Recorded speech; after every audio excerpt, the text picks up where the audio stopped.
Here is the section of head and neck, and it is the median section. So this part is the anterior part, this is the posterior part. We can see here is the nasal cavity, here is the oral cavity, and here is the larynx. And here is the skull base, here is the vertebral column, and in between there is a structure. This is a funnel shaped structure, a wider part in the above and the narrower part in the below. This funnel shaped structure is known as the pharynx. It starts from the skull base up to the lower border of the sixth cervical vertebra in relation to the lower border of the, this is the cricoid cartilage, lower border of the cricoid cartilage. Anteriorly, this pharynx is related with this nasal cavity, oral cavity, and the laryngeal cavity, and posteriorly it is related with this vertebral body. Here we can see the posterior boundaries of this pharynx. Here is the body of the vertebra and intervertebral discs. Here is the prevertebral fascia. Here is the retropharyngeal space. Here is the retropharyngeal space. Here is the muscles of the pharynx. In between the muscle and the retropharyngeal space, there is a fascia that is known as the buccopharyngeal fascia. And here is the muscle, and here is the mucosa and submucosa. In between the mucosa and submucosa, there is another fascia that is known as the pharyngobasilar fascia.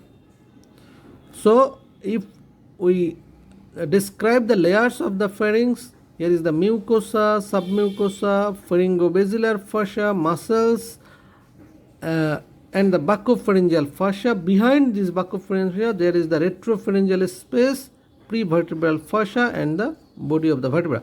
These are the layers of the pharynx. Now the subdivision of the pharynx, the part of the pharynx that is related with the nasal cavity, this is known as the nasopharynx. The part that is related with the oral cavity, this is oropharynx, and the part that is related with the larynx, this is the laryngopharynx. Here is the boundary of the nasopharynx from the skull base. The larynx starts from the skull base. Here we can see the body of the sphenoid. Here is the body of the sphenoid bone, and here is the occipital bone. It is the basilar part of the occipital bone. Here we can see there is a tubercle that is known as the pharyngeal tubercle. So the pharynx starts from this skull base. This is the nasopharynx, the upper boundary from this sphenoid and occipital bone, and the lower boundary is up to the soft palate, and the posterior part, it is related with the first cervical vertebra. So this part is the nasopharynx, and the oropharynx starts from the lower border of the first cervical vertebra, posteriorly, anteriorly the soft palate, and below it comes up to the lower border of the third cervical vertebra in the posterior part, and anterior part, it is the epiglottis of the larynx up to the upper border of the epiglottis. So this is the boundary of the oropharynx, and the laryngopharynx from the lower border of the third cervical vertebra up to the lower border of the sixth cervical vertebra in posterior part, and anterior part, it is the lower border of the cricoid cartilage. It is the cricoid cartilage. So it is the lower border of cricoid cartilage up to this. This is the laryngopharynx. Now the interior of the pharynx, first here is the nasopharynx. The interior of the nasopharynx, it is here we can see there is a depressed area, pit.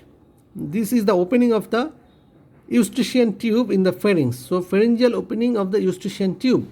It is covered in the posterior part and the above by an cartilage that shows a elevation in the pharynx. This is known as the tubal elevation or torus tuberis. This is inverted comma shaped. This is the inverted comma shaped structure. And above the tubal elevation there is a fossa. This is known as the fossa of Rosenmuller. These are the features, interior features of the nasopharynx. Here the oropharynx. In the oropharynx we can see there is an oval structure. This structure is known as the palatine tonsil. In this oropharynx they are situated in between two tonsillar arcs. This is the palatine tonsil.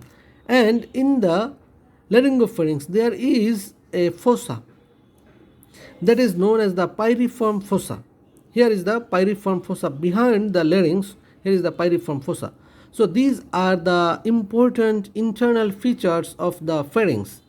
Now the function of the pharynx. Here this pharynx related with the nose, and nose is related with the respiration. So air enters from environment to the nose and reaches to this nasopharynx. Then it passes downward, and here is the oral cavity. Food enters from outside to the oral cavity and finally goes to the oropharynx, and then finally it passes downward.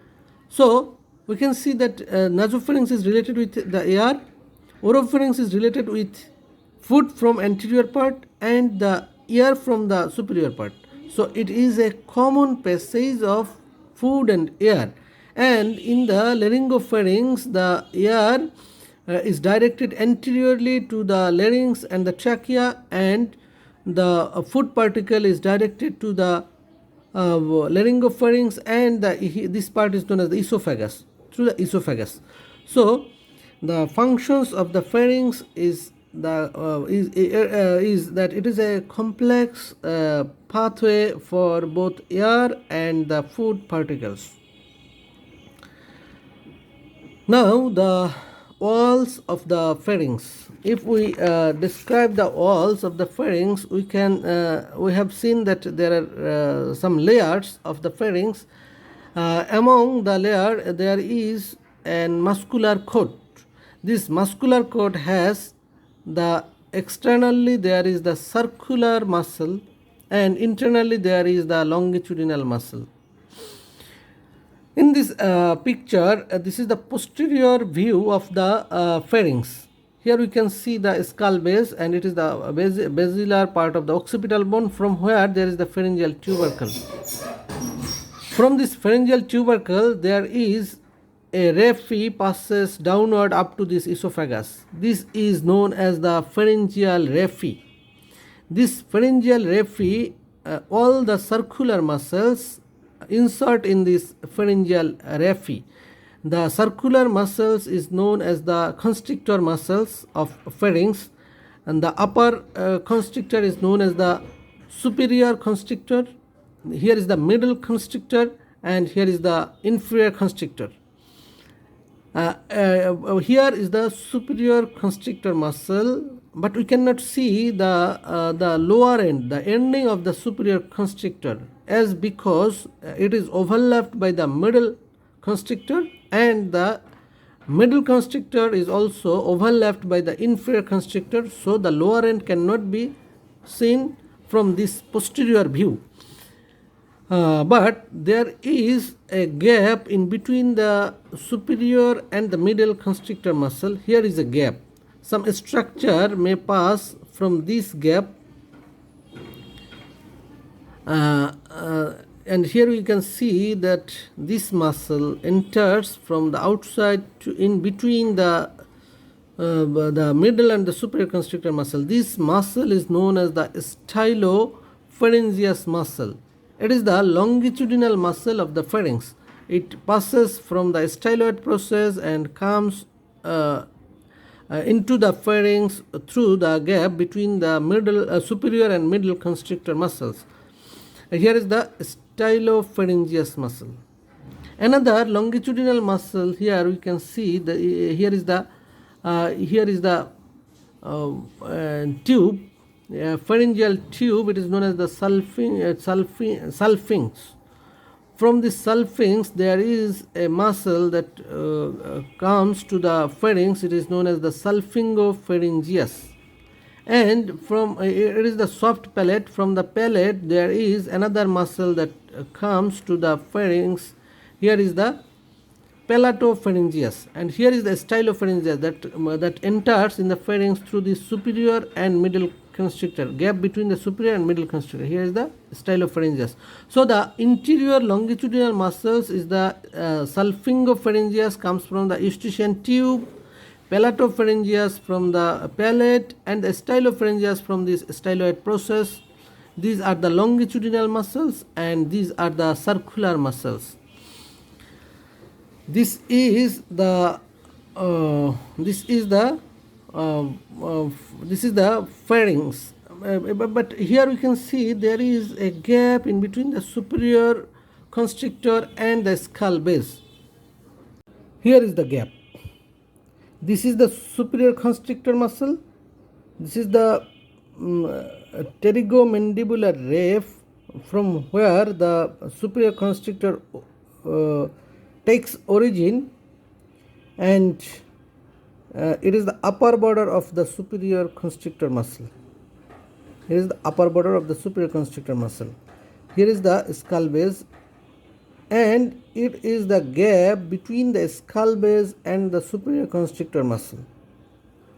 Here you can see the gap is filled by this eustachian tube, and below the eustachian tube there is the levator veli palatini muscle. It passes through the gap between the superior constrictor and the skull base. This gap is known as the sinus morgagni. And here is a vessel. Here is a vessel that comes to the pharynx. This is the ascending pharyngeal artery. The ascending pharyngeal artery is the branch of the external carotid artery. From here, a branch enters into the pharynx. This is known as the pharyngeal branch of the ascending pharyngeal artery. It enters into the pharynx through the sinus morgagni. Here is another artery, that is the ascending palatine artery. Ascending palatine artery is the branch of the facial artery. It is also a branch of the external carotid artery. From here, it enters through this sinus morgagni. So the gap between the superior constrictor and the skull base, this structure passes through this gap. The eustachian tube, the levator veli palatini muscle, ascending pharyngeal artery, and the ascending palatine artery. These are the gap. And here is the lower border of the superior constrictor, and here is the upper border of the middle constrictor. Here you can see there is the stylopharyngeus muscle that enters through the gap. We have learned it earlier, and there is another nerve. That is the glossopharyngeal nerve. It also enters into the pharynx through this gap between the superior and the middle constrictor muscle. Here is another ligament, it is the stylohyoid ligament. It also passes through this gap. And now the gap between the inferior constrictor muscles. The inferior constrictor muscle is not a single muscle. It has two parts. The inferior constrictor muscle has two parts. One part is the cricopharyngeus. One part is the cricopharyngeus, the lower part, and the upper part is the thyropharyngeus. The thyropharyngeus and cricopharyngeus, these two parts jointly forms the inferior constrictor muscle. And the cricopharyngeus muscle is the lonely muscle. Here we can see that the thyropharyngeus part of the inferior constrictor is heavy and it is supported by the middle constrictor muscle, but the cricopharyngeus muscle is only muscle. It has no support from the outside, so it is a weak part. So during deglutition or some activities within the pharynx that may raise the pressure within the pharynx, that may cause bulge of this muscle. forming the diverticulum. Here is the weak point. Here is the weak point. It is invented by Killian. The Killian, according to the name of the Killian, this is known as the Killian's dehiscence, from where the diverticulum, pharyngeal diverticulum forms. Now the nerve supply of the pharynx. The pharynx, all the muscles of the pharynx is supplied by this plexus of the nerve that is known as the pharyngeal plexus. This pharyngeal plexus is a complex structure. It is formed by different contribution from different nerves, but mainly it receives the fiber from the cranial accessory nerve. Here is the branch of the vagus that this is the pharyngeal branch of the vagus. Through this branch, the main nerve is the cranial accessory nerve. Here we can see the diagram how it forms. Here is the cranial accessory nerve. Here is the accessory nerve. It has two parts. One part is the cranial and another part is the cervical. These two parts form this accessory nerve. The cranial part of this accessory nerve finally enters into the inferior vagus ganglion, and this nerve is distributed throughout this vagus nerve. And here we can see that one branch from the vagus, one branch from this vagus enters into the pharynx to form this pharyngeal plexus. All these muscles is supplied by this cranial accessory through the vagus, except the stylopharyngeus. The stylopharyngeus is supplied by this glossopharyngeal nerve. This is the motor supply. And sensory supply, this oropharynx, from this oropharynx the sensation comes through this glossopharyngeal nerve. This oropharyngeal part, all the sensation is received by this glossopharyngeal nerve. In this in the nasopharyngeal part, the sensation is received through the maxillary nerve, and it finally goes to this pterygopalatine ganglion. Through this pterygopalatine ganglion there is the branch to the pharynx, that is the pharyngeal branch, and it is the branch of the maxillary nerve. It receives the sensation of the nasopharynx. In the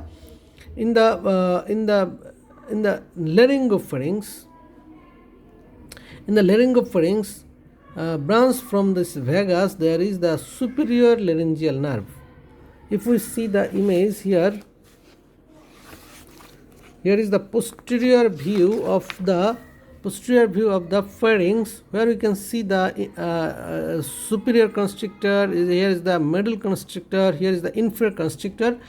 Here is the thyropharyngeal. Here is the cricopharyngeus, and here you can see that there is a nerve that enters through the posterior part of the pharynx. This is the internal branch of the superior laryngeal nerve. This is the sensory supply of this laryngopharynx.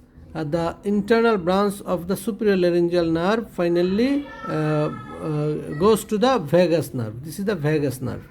So these are the nerve supply of the pharynx. Now the arterial supply of the pharynx. For the arterial supply, we can see here it is the common carotid artery. Here is the internal carotid. Here is the external carotid artery. From the external carotid artery, there are different branches in this area. Here is the pharynx. Here is the pharynx. Here we can see the superior constrictor muscle. And here is the different arteries that supply the pharynx. Here we can see a branch of the external carotid artery. This is the ascending pharyngeal artery. It moves upward on the superior constrictor muscle, and here is the upper part of the superior constrictor, and here is the skull base. Here is the sinus morgagni. From here, the ascending pharyngeal artery enters into the pharynx. Here is another artery. We can see here is another artery, that is the ascending palatine artery. It is the branch of the facial artery. Here is the facial artery. From here, the ascending palatine artery ascends over the superior constrictor muscle, and it enters through the sinus morgagni into the pharynx. These are the arterial supply of the pharynx. Now we can see here is another artery, that is the maxillary artery. From the maxillary artery, we can see here is an artery that is behind the palate. It is known as the greater palatine artery, or sometimes it is known as the descending palatine artery. It is the greater palatine artery that supplies the pharynx. Here is some arteries. This is the pterygoid plate. So the arteries arise near this pterygoid plate is known as the pterygoid arteries. This pterygoid artery also supplies the pharynx, and there is another branch that supplies the pharynx from this maxillary artery. It is the pharyngeal branch. Another minor branch, here is the lingual artery. Here is the lingual artery. Here is the lingual artery. From here, there is another branch that is known as the dorsal lingual that also supplies this pharynx. All the arteries form the venous plexus around the pharynx. This venous plexus is known as the pterygoid venous plexus. This pterygoid venous plexus finally drains through the maxillary vein into the internal jugular vein. Here is the internal jugular vein. Internal jugular vein is later. Here is the retromandibular vein, and this is the internal jugular vein.